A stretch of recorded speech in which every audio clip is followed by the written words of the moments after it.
कटरा शहर जम्मू कश्मीर का वह छोटा सा कस्बा है जहां हर साल लाखों भक्तों को अपनी ओर खींचता है। वैष्णो देवी मंदिर की यात्रा, जो त्रिकुटा पहाड़ियों पर स्थित है, भक्तों के लिए एक आध्यात्मिक परीक्षा होती है। सितंबर 2025 की वह बारिश भरी शाम थी, जब मौसम विभाग ने भारी बारिश की चेतावनी दी थी, लेकिन भक्तों की आस्था मौसम की परवाह नहीं करता। प्यारे भक्तों, आधा अधूरा ज्ञान सुनना या छोड़ देना दुख और पाप का कारण बनता है, इसलिए इस घटना को अंत तक अवश्य देखें। अगर आप भी मां वैष्णो देवी के सच्चे भक्त हैं, तो इस वीडियो को लाइक करके चैनल को सब्सक्राइब जरूर करें और कमेंट में जय माता दी जरूर लिखें। तो चलिए बिना किसी विलंब के शुरू करते हैं। रामेश्वर प्रसाद, जो बिहार के एक व्यापार चलाते थे, अपनी पत्नी मनोरमा और 2 बच्चे, बेटी अनन्या और बेटे आरव के साथ पहली बार वैष्णो देवी की यात्रा पर आए थे।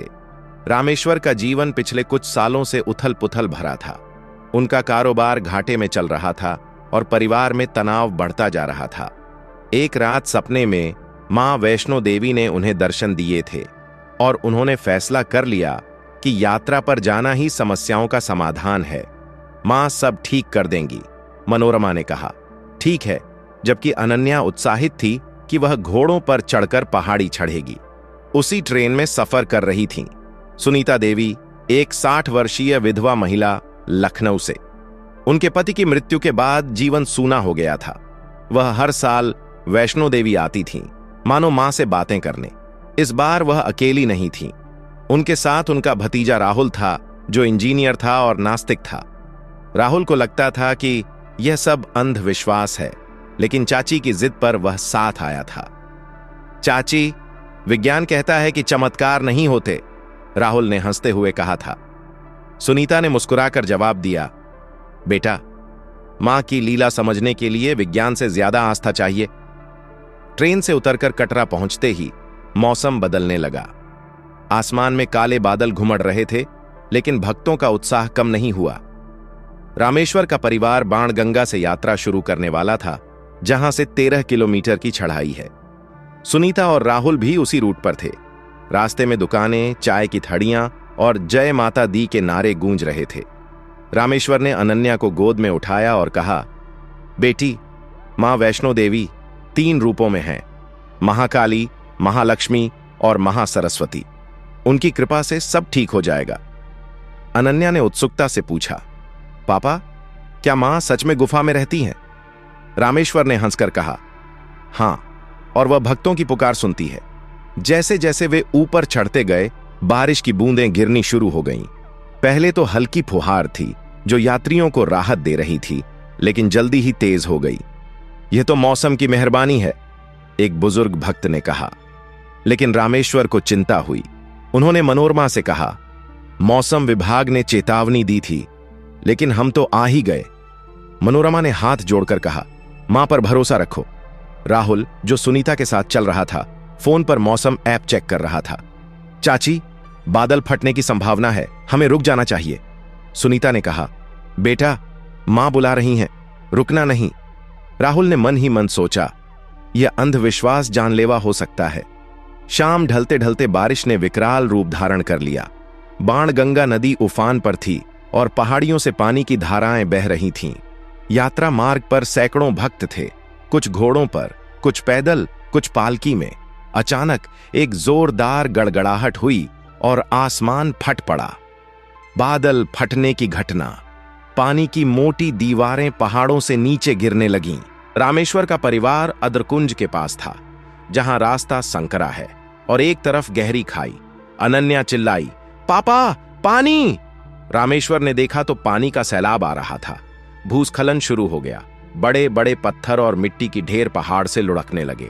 भक्त चीखने लगे, जय माता दी, बचाओ! मनोरमा ने आरव को सीने से लगा लिया, लेकिन पानी की धारा इतनी तेज थी कि वे बहने लगे। रामेश्वर ने अनन्या का हाथ पकड़ा, लेकिन फिसलन में वह खाई की ओर लुढ़कने लगी। अनन्या! रामेश्वर की चीख निकली। आसपास के भक्त भी संतुलन खो रहे थे।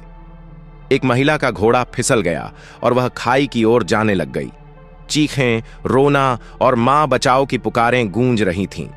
सुनीता और राहुल हिमकुंड के पास थे। राहुल ने सुनीता को पकड़ा, लेकिन भूस्खलन ने उन्हें अलग कर दिया। सुनीता एक पत्थर से टकराई और बेहोश हो गईं।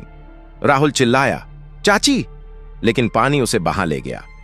वह सोच रहा था, यह अंत है, विज्ञान कुछ नहीं कर सकता। आपदा इतनी भयानक थी कि पूरा मार्ग तबाह हो गया। पत्थर लुढ़कते हुए भक्तों को कुचल रहे थे। पानी सब कुछ बहा ले जा रहा था। अधिकारियों ने यात्रा रोक दी थी, लेकिन देर हो चुकी थी। समाचारों में बाद में रिपोर्ट आई कि सैकड़ों लोग से ज्यादा फंसे हुए हैं, कुछ घायल। लेकिन उस रात अंधेरे में भक्तों की जान पर बनाई थी। रामेश्वर अनन्या को बचाने के लिए दौड़ा, लेकिन खुद फिसल गया। वे दोनों खाई की ओर लुढ़क रहे थे। मनोरमा और आरव भी बह रहे थे। तभी एक चमत्कार की शुरुआत हुई। अंधेरे में बारिश की तेज धारों के बीच एक चमकदार रोशनी दिखी।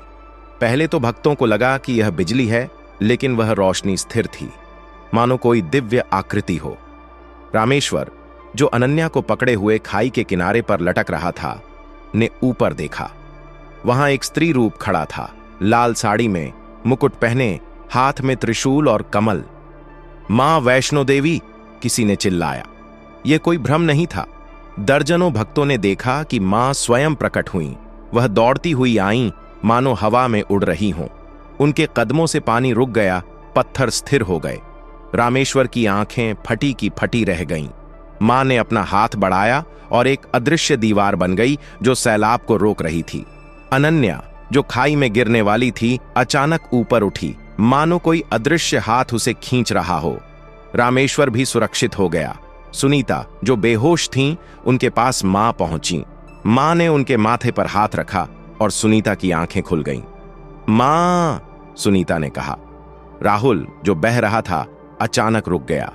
वह देखता रहा। मां की आकृति पूरे मार्ग पर घूम रही थी, भक्तों को बचा रही थी। एक जगह जहां एक परिवार पत्थरों के नीचे दबा था, मां ने त्रिशूल से पत्थर हटाए और वे सुरक्षित निकले। चमत्कार इतना अद्भुत था कि लोगों के रोंगटे खड़े हो गए। बारिश रुक गई, बादल छंट गए और चांदनी रात हो गई। मां की आकृति ने कहा, मेरे बच्चों, आस्था रखो, मैं हमेशा तुम्हारे साथ हूं। उनकी आवाज गूंजी, मानो पहाड़ बोल रहे हों। फिर वह गुफा की ओर लौट गईं, लेकिन उनके जाने के बाद मार्ग पर फूल बरसने लगे, असली फूल जो कहीं से आए थे। आपदा के बाद बचाव दल पहुंचे, लेकिन भक्तों ने बताया कि मां ने उन्हें बचाया। रामेश्वर का परिवार सुरक्षित था। अनन्या ने कहा, पापा, मां ने मुझे उठाया। फिर सभी भक्त गुफा में मां वैष्णो देवी के दर्शन किए और सही सलामत लौट आए। रामेश्वर का कारोबार बाद में ठीक हो गया, मानो मां की कृपा से। राहुल, जो नास्तिक था, अब आस्थावान हो गया। वह कहता, विज्ञान सीमित है, मां की लीला अनंत। सुनीता खुश थीं कि उनका भतीजा बदल गया। दोस्तों, इस वीडियो को अपने दोस्तों, परिवार और रिश्तेदारों के साथ शेयर जरूर करें। और वीडियो पसंद आई है तो वीडियो को लाइक करके चैनल को सब्सक्राइब जरूर करें और कमेंट बॉक्स में जय माता दी जरूर लिखें। धन्यवाद।